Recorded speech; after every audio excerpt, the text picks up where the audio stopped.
man keeps 40%. That is 24,000 rupees of the profit. So bigger the profit, bigger is the share for the Islamic bank as well as the businessman. Lesser is the profit, lesser is the share for the businessman and the bank. But suppose the businessman goes in loss. The complete loss is borne by the Islamic bank, and the bank in turn passes that loss to the depositor. But technically, even the businessman is going in loss for his thinking, for the time he has wasted 6 months, etc. He has been paid for the labor but not for the other charges, for his thinking, for his whatever ideas he had. Technically, even he is going in loss. The major difference in Mudaraba system is that the bank has no right to interfere with the management of the business of the entrepreneur. It can take accountability every month, every week, no problem, how the business is running, but it can't interfere with the management. Suppose the businessman wants to build a building of 10 stories. So the bank cannot say, instead of 10 stories, build more, 12 stories. You can't interfere with the business. Instead of using A grade cement, you use B grade cement for more profit. The bank cannot interfere with the management of the businessman in the Mudaraba system. The second type of trading is called as the Musharika system. It's called as partnership. In this, the bank has a right to interfere with the management of the business. It can give guidance. It can tell that instead of producing a particular article, you can produce another article. Instead of building a 10-story building, you build a 12-story building. In this system of Musharika, the businessman has got part of the capital. The part of the capital it takes from the bank. Now, depending upon the ratio of investment, suppose both have paid 50%, 50% capital is paid by the businessman, 50% capital is paid by the bank. Whatever profit is there is again shared in the ratio which is predetermined. Say for example it's 50%, 50%. Whatever profit the people make, 50% goes to the bank, 50% goes to the businessman. If there is loss, the loss is also shared on a predetermined ratio.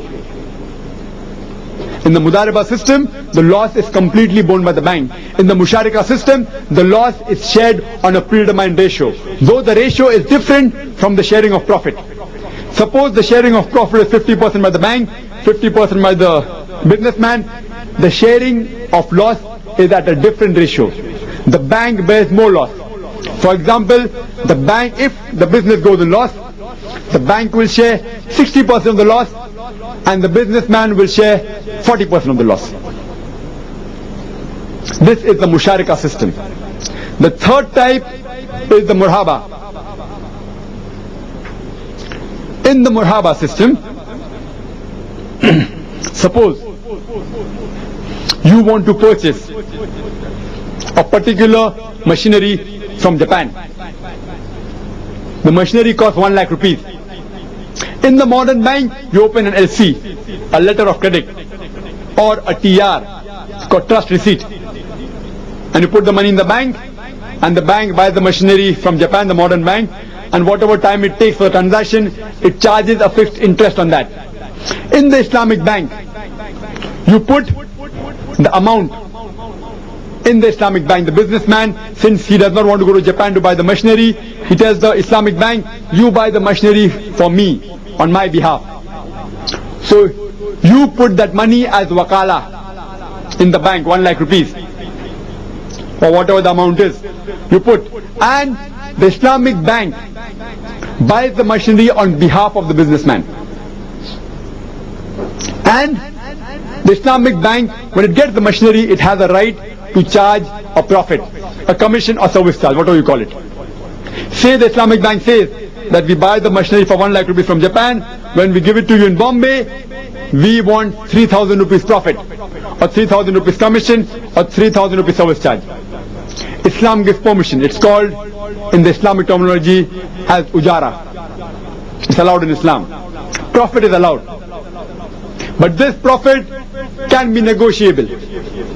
The businessman can say, instead of 3,000, you take a profit of 2,500, or whatever it is. The profit is negotiable.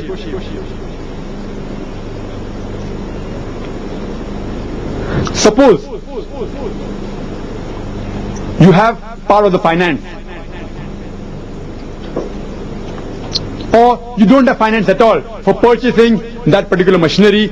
You can interlink, you can combine murhaba system with the mudariba or with musharika.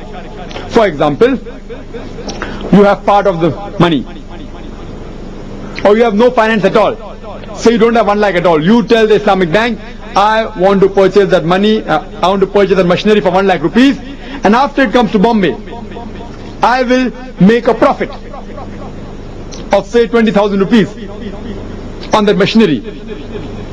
Now they're dealing a transaction of mudariba, that the Islamic bank buys the machinery and gives it to the businessman, and the businessman says that within few months or within a few days I will sell that machinery and get a profit of 20,000 rupees.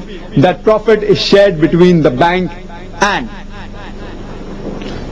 the businessman and the mudarib on a ratio which is predetermined. For example, the bank says, since we are giving 100% finance, we want 60% profit.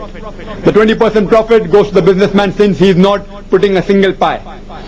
So out of the 20,000 profit that the businessman takes, that he makes, besides returning the 1 lakh rupees capital, he also gives back a profit of 60% of the 20,000 rupees, say rupees 12,000, and the remaining 40%, remaining 8,000, he keeps for himself. This is called as the mudariba along with murhaba. The other is the musharika along with murhaba, that the businessman has part of the finance. Say of the 1 lakh rupees, he has 50,000 rupees. So he says 50,000 invested by the bank, 50,000 by the businessman, and whatever profit they have is again divided on the ratio that is predetermined. There's another system in the Islamic banking called as ijara. In the modern terminology, it can be called as leasing or hire purchase. That suppose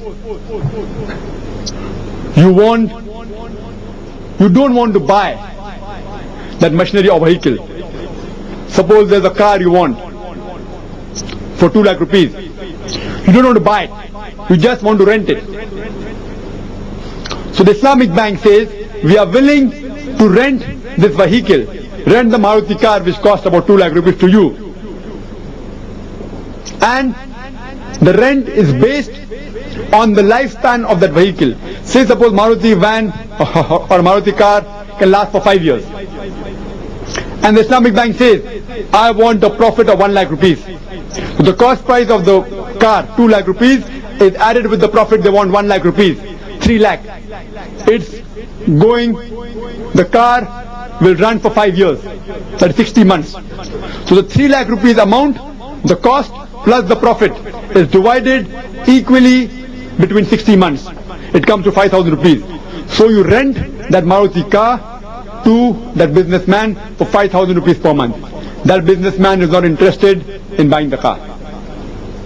If the businessman says, after 3 years, I may have part of the money to buy it back, it's called as ijara ending with sale.